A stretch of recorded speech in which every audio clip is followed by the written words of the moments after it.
Mounting the beams. The white arrows identify the cross beam. The green arrow identifies the side beam, and there is one on the opposite side as well. The red arrow identifies the end of the inside board of the side beam. It does not need to extend beyond the cross beam.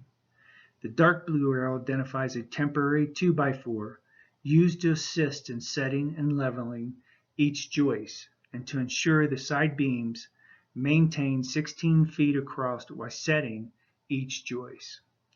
All three beams must be nailed together. The beams, joists, and post anchors are temporarily screwed to maintain position.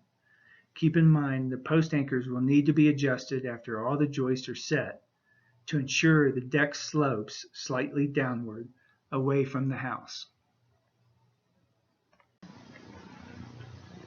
I've highlighted the steps for mounting the crossbeam, posts, and side beams. I'm not going to cover each one of these steps, but I am going to highlight the important notes to keep in mind. Note 1. Turn the post anchors upward several inches to allow for the deck to be leveled.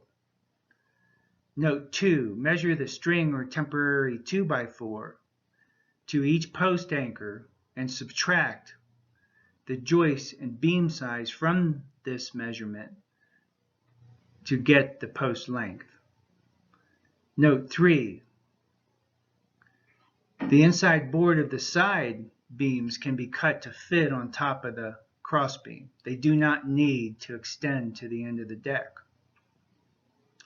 Again, use temporary screws to secure the crossbeam to the side beams, the crossbeam to the posts, and the post to the beam and post anchors. After the deck is leveled and a slight runoff from the house is established, remove the screws and nail everything together.